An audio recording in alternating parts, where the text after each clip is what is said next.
Ladies and gentlemen, boys and girls, humanoids of all descriptions, welcome to the channel.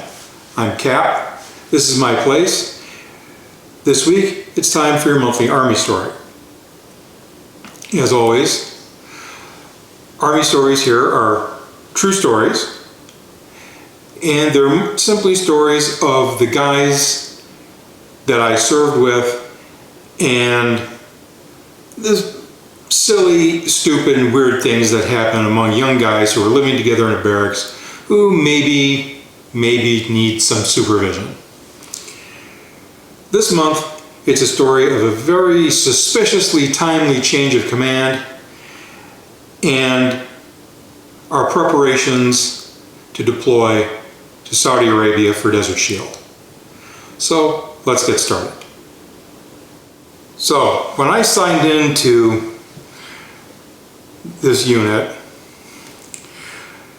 we had a company commander who was frankly not well liked.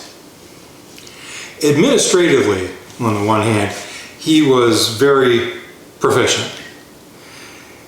He had taken over a company that the supply issues and the stuff in the motor pool were really a serious mess. But there were ugly rumors which were then later confirmed about him, and that was he had been unable to finish his command time down on main post.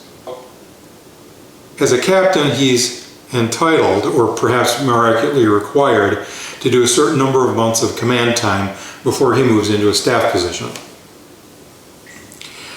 So he was moved from main post up to where we were and finished his command time. As he finished his command time and the new company commander came in and was sworn in, we noticed a couple of things about the new CO. First of all, we took one look at him and we said to ourselves, well, he's kind of old for a captain, and he was. The other thing that we noticed was that usually when you see somebody with a Ranger tab, he's an infantry officer and he's a qualified parachutist, he's got jump wings. Well, we were engineers. So here's an engineer officer with a Ranger tab, but he's a leg ranger. He doesn't jump. So there's a couple of interesting things. And then it turned out, during the change of command ceremony, that this guy had worked as a civil engineer. He had had a career prior to going into the Army, which is not the usual route for officers. And it turned out that engineering career had been in Saudi Arabia, and he could speak, read, and write Arabic. So we had our change of command ceremony and the new man takes over, and it turns out that while he is as proficient as an administrator as the outgoing commander who was highly disliked, his personality, complete opposite. He was the kind of guy you could happily hang out with. If the previous guy showed up at a platoon party down at the rec area, the party was over. This guy showed up and things got better. Not to mention he drove an orange hippie bus. So we thought, well, maybe this is a good sign, and it turned out it was. So there we were. We knew we had the brigade commander's inspection coming up, and this was a big deal because we were in a separate mechanized infantry brigade. So the colonel was the top of our food chain so far as we were concerned. So we formed up, new company commander standing in front of the formation, the deputy brigade commander and the brigade command sergeant major were supposed to be the ones doing the inspection. And they were late. And if you're a veteran, one of the things you know is that lateness is absolutely hot death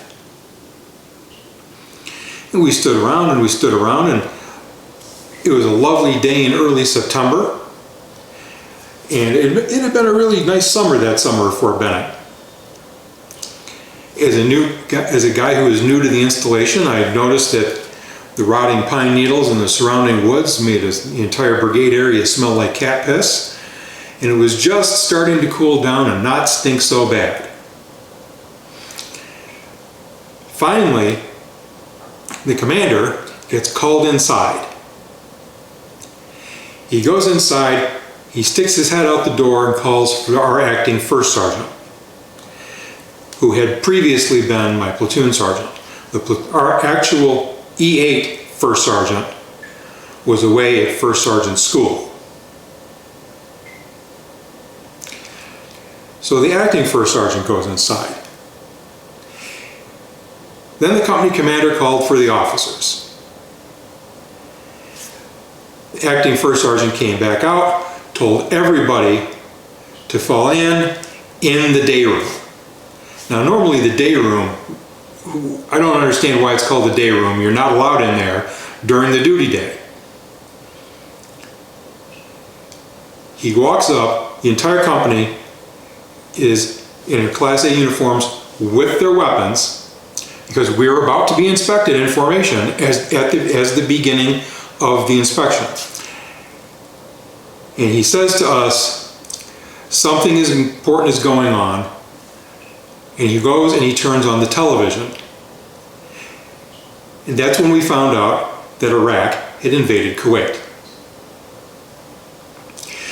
which was the reason for the brigade deputy commander and the brigade command sergeant major not showing up at the appointed time for the inspection.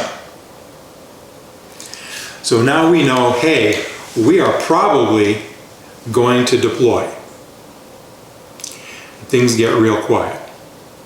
We hear someone call attention, carry on. The deputy brigade commander walks down to the CO's office. They say, okay, hey, look, you guys know what's going on. Let's get this formation going. We'll conduct the uniform and the weapon inspection. We'll go upstairs in the barracks. Sergeant Major will walk through and look at all the rooms and all the equipment laid out on the beds, talk to the guys a bit, and we're going to conduct the inspection. The inspection team is going to show up, because it's not just silly stuff like, hey, how many tent pegs do you have? They randomly pull lower ranked non-commissioned officers, E5 buck sergeants, and lower enlisted soldiers aside, and they start showing them cards. I was one of them. And they're cards of armor vehicles. Identify these vehicles. And we go through all this business, and we get changed, and we go down to the motor pool, and they inspect the stuff in the motor pool. And we go back and we say, and the command sergeant major says, look, I want to talk to the entire company. He said, look, we haven't seen anything like this since Vietnam. We are almost certainly going to deploy to the Middle East. And we should expect to be there for at least a year. And things are pretty quiet. So he takes off, and guys start asking questions. Hey, we don't have answers. Nobody knows what's going on yet. We're going to see how things shake out. Of course, Bushy the First goes and sends Condoleezza Rice to the Middle East to talk to Saddam Hussein. So he sends a woman to talk to an Arab megalomaniac dictator to tell him to get out of another country. Well, the results are predictable. And by the way, Saddam Hussein apparently had an insane crush on Condoleezza Rice.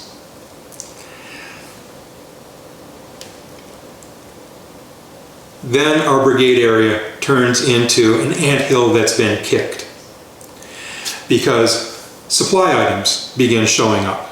Desert camouflage uniforms, jungle boots, desert camouflage nets for vehicles that have to be assembled. An M113 APC gets 2 big hexagon-shaped nets and 2 diamonds, and they have to be laced together. We had to get poles for those. There were mines to load into trucks. Everything had to be done. We all had to be issued a case of MREs. We had to get our shots updated, and man, some guys ended up looking like pincushions.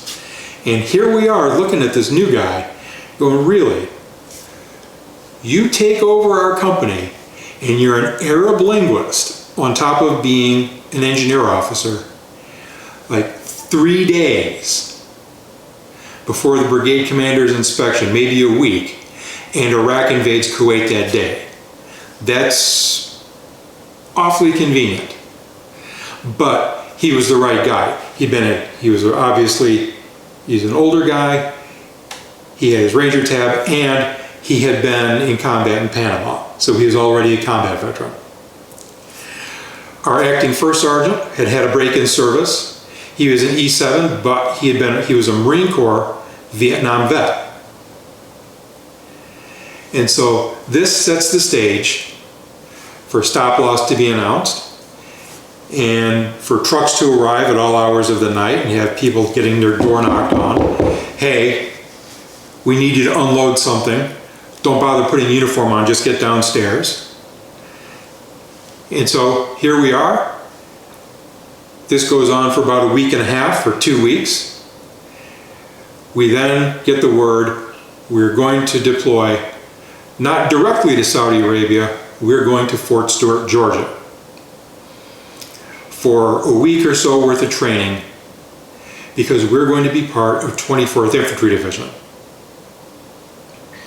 Their 3rd Maneuver Brigade was part of the Georgia National Guard, and when they were activated, they failed everything. They were so dismally unprepared, they couldn't throw a beer bash in their motor pool. And so off we went to Fort Stewart. We did some training away from family distractions. Everyone said goodbye to their wives, their kids, and all that. We trained there for about a week, and then we moved to Hunter Army Airfield. Hunter Army Airfield, by the time we got there, was disgusting.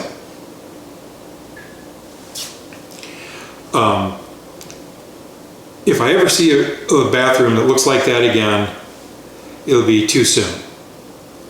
We sat in the hangar for 48 hours.